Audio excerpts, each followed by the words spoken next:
fast track a little bit. So you built a studio, right? And so like the cool thing about this is like you were talking about like what in the world Barndominium people want to know about me? Yeah. Well, it's twofold. One is you're the backbone of how this gets delivered. Number two is a lot of people that tune into this are just like business owners, right? Yeah. People that are trying to start something, people that are trying to like, build and grow into something. And like I get more engagement and interaction from people that are trying to build the business side than I do like consumers. And I think it's just because business owners are like, their life is on the line. So they'll pick up the phone and call. Exactly.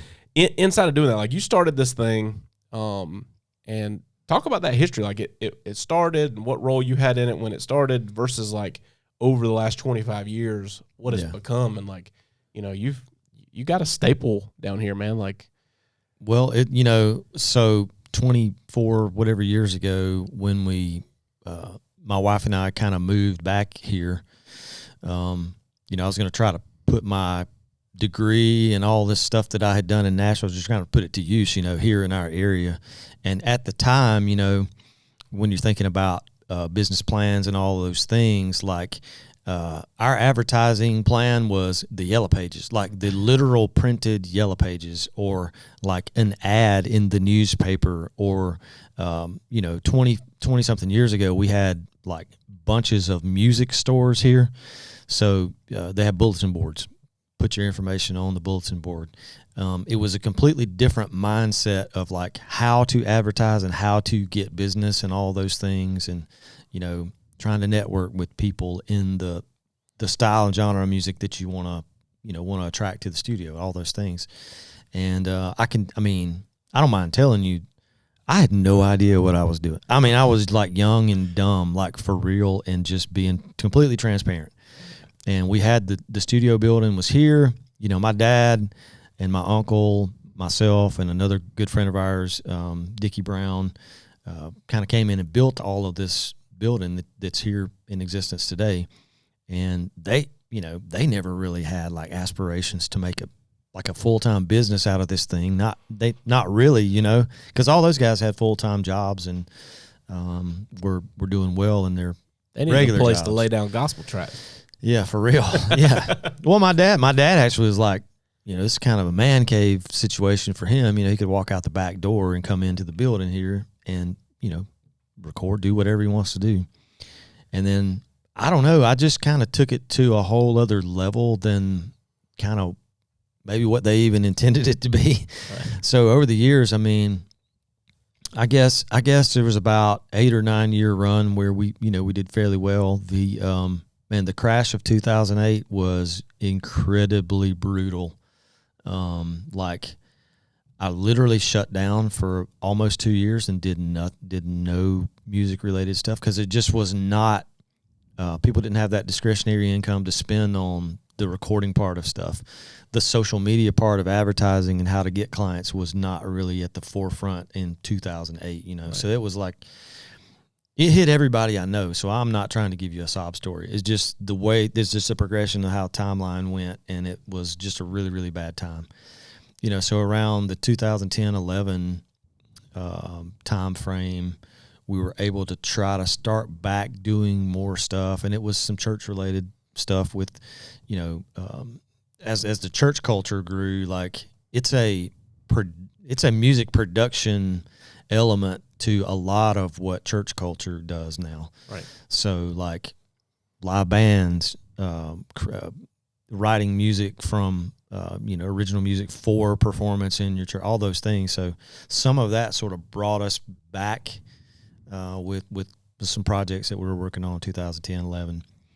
And I guess it was 2014, I sat down with my wife and I was like, I really feel like that I need to go all in on the studio. Like no fluff here, just like we're taking out some of our own money, a lot of our own money, and we're dumping it in, redoing the whole building, redoing all the equipment, and we're going for broke, so to speak. So that's what we did. And, 10 years later, the way that we get clients has completely changed.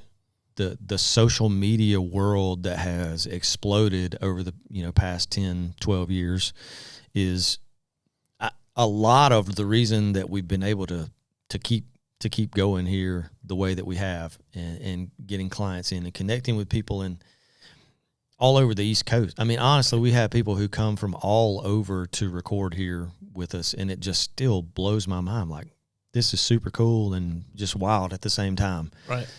But I do, I'll interject this one thing, and I think that in any business situation, consistency is an incredible key to what you're doing. And, if you can figure out a way to just continue to be consistent, deliver a really good product, take care of your clients, all those things, super, super important, huge part of what you do. And so it's been a little bit of I guess to answer part of your question, kind of a roller coaster to get to where we are. And, this year being able to establish a media company that specializes in podcasting and, video and audio and all those things has been a new step for us outside of just kind of the audio production world. And, when I say audio production, I mean, creating albums, EPs, singles for artists, mostly independent artists that are trying to, they're trying to work through their own career, right? Which is a whole other level of conversation, right. About partnering with different artists to help them make different steps in their career. So, So you've recorded so much stuff mm-hmm. and been around. So we're gonna dive in. So what's been the coolest project that you've worked on? Oh man, there's been so many, dude. It's what we've been fortunate to do is we've worked with several artists that have been involved in TV shows like The Voice and American Idol. And, looking back, one of the artists that comes to mind is Ashlyn Craft. And what's funny about her, and if she ever hears this, I'm going to just go ahead and tell this on her right now, but she came in as a 16 or 17-year-old girl with a guitar, and we stuck her in a booth with a microphone, and she played a song that she wrote. And we just hit record, one pass, and that was it, Right. And she had a really cool voice, and it was a decent song for a 16-year-old.